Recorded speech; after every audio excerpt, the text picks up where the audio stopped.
আজকে একটি জরুরি বিষয় নিয়ে আপনাদের সাথে কথা বলবো।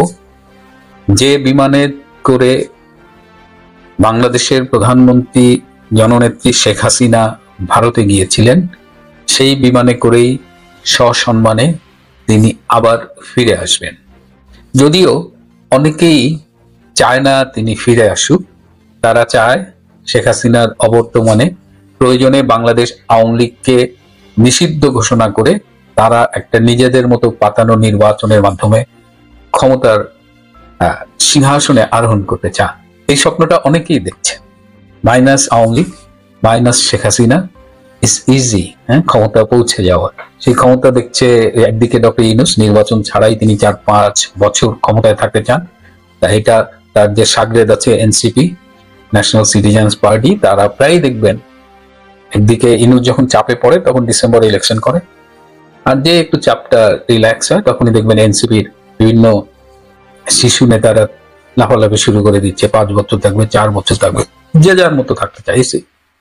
কারণ ক্ষমতার স্বাদ বাঘ একবার মানুষের স্বাদ পেয়ে গেছে, তাকে কে ঠেকায়? কোথায় সংস্কার, কোথায় বৈষম্য বিরোধী মুভমেন্ট, সব ক্ষমতায় এসে বিলীন হয়ে গেছে। এখন শেখ হাসিনা ফিরে আসবেন, এটা মোটামুটি নিশ্চিত।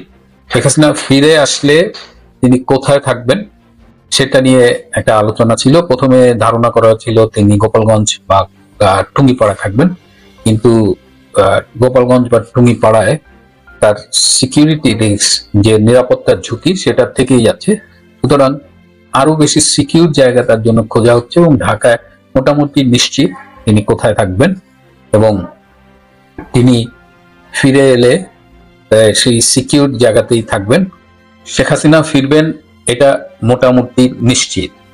কিন্তু যে শেখ হাসিনাকে আমরা চিনি, গত সরকারের আমলে যে শেখ হাসিনাকে আমরা দেখেছি, যে দলের সাধারণ সম্পাদক ছিলেন ওবায়দুল কাদের, যেখানে বিভিন্ন সিন্ডিকেট ক্ষমতার ভেতরে কলকাঠি নেড়েছে, সেই শেখ হাসিনা কিন্তু আর ফিরছে না। আমরা সম্পূর্ণ নতুন এক শেখ হাসিনাকে ফিরে পাবো। যে শেখ হাসিনা ফিরবেন তিনি, অনেকে বলেন যে ভয়ঙ্কর ভাবেই ফিরবেন। এই ভয়ঙ্করটা আমি পজিটিভ অর্থে বলতে চাই, যে তিনি আসলেই ভয়ঙ্কর ভাবে ফিরবেন। তিনি দলীয় যে নমিনেশন দেবেন পরবর্তী নির্বাচনে, সেই নমিনেশনটা দেখবার মতো হবে। রাজনীতির পোড় খাওয়া, জনপ্রিয়, সৎ, তিনি এরকম একটা নেতৃত্ব বাছাই করছেন।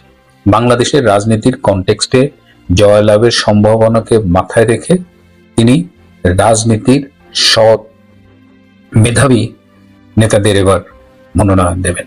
এটি নিয়ে তিনি কিন্তু হোমওয়ার্ক প্রায় করেই ফেলেছেন। এই যে তিনি এখন ভারতে আছেন, দিল্লি আছেন, তিনি কিন্তু খুব ব্যস্ত সময় কাটান। তিনি অনলাইনে কর্মীদের সাথে কথা বলেন, বিভিন্ন প্রোগ্রামে অনলাইনে ভাষণ দেন। এর বাইরে তিনি কিন্তু এই হোমওয়ার্ক গুলো করছেন যে কোন জেলার লিডারশিপ কেমন হবে, কোন আসনে কাকে কাকে নমিনেশন দেওয়া যেতে পারে। তিনি এরকম একটা পুল অফ প্রবাবল ক্যান্ডিডেটস তৈরি করে রাখছেন এবং দলীয় নেতৃত্ব নিয়েও তিনি ভাবছেন যে যারা বঙ্গবন্ধুর আদর্শকে ধারণ করে দলটাকে সত্যিকার ভাবে একদম আদর্শের পথে চালাবে। লাস্টে এটা তো অস্বীকার করার কিছু নেই যে আওয়ামী লীগ তার রাজনৈতিক লাইন থেকে অনেকখানি বিচ্যুত হয়েছিল। আওয়ামী লীগ কতটা বিচ্যুত হয়েছে তার চেয়ে কথা হলো আওয়ামী লীগের কিছু নেতাদের আচরণ আমাদের ক্ষুব্ধ করেছে, দলকে ক্ষতিগ্রস্ত করেছে। তো এইটা শেখ হাসিনা উপলব্ধি করেছে এবং সেই আলোকে তিনি দলটি ঢেলে সাজাবেন। অনেক হেভিওয়েট আওয়ামী লীগ নেতা বাদ পড়বেন। অনেক এমপি যারা নিজে এমপি হয়েছেন, নিজের বউকে উপজেলা চেয়ারম্যান করেছেন, ছেলেকে পার্টির নেতা করেছেন বা আর একটা পজিশন দিয়েছেন, এই যে ফ্যামিলি লীগ করেছিলেন যারা দায়িত্বকে, তারা অধিকাংশই বাদ পড়বেন। এবং যারা শেখ হাসিনার আত্মীয় পরিচয়ে দলকে হেয় করেছেন মানুষের কাছে, নানা রকম অপকর্মের সাথে জড়িত ছিলেন, সেই আত্মীয় লীগও এবার বাদ পড়বে। সুতরাং একটা অন্যরকম শেখ হাসিনাকে আমরা দেখব বলেই আশা করছি। এ কারণে আমি বলছি বা আমরা বলতে পারি যে শেখ হাসিনা ফিরবেন, কিন্তু সেই শেখ হাসিনা ফিরবেন না যাকে সামনে রেখে ক্ষমতা এবং দলকে মানে ব্যক্তিগতভাবে বা সিন্ডিকেট ফর্মে অপব্যবহার করা হয়েছে, সেই শেখ হাসিনা আর ফিরবেন না।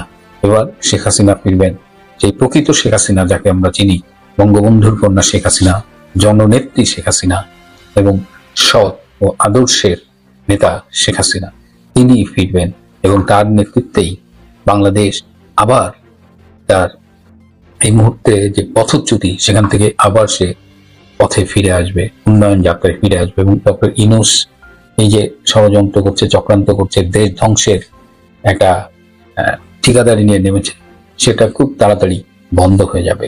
আমাদের এই গোয়েবলস গুলো, বাংলার গোয়েবলস গুলোর একটু মানে হিটলারের গোয়েবলস এর তুলনায় একেবারে মানে ঝামেলা আছে মাথায়, মানে প্রপার ইন্টেলেকচুয়াল যা বলতে আমরা যা বুঝি সেই জায়গাটায় তারা নেই।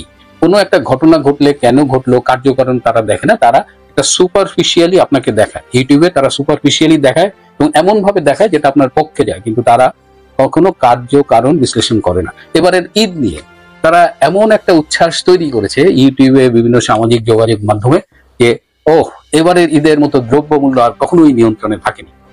এবং এই উচ্ছ্বাসটার মূল কারণ হলো এবার কিছু সবজির দাম কম ছিল, যেটা আগে এতটা ছিল না। আচ্ছা, সবজির দাম মার্চ মাসে কেন কম থাকে বলেন তো? ফেব্রুয়ারি মাসে কেন আরো কম থাকে বলেন তো?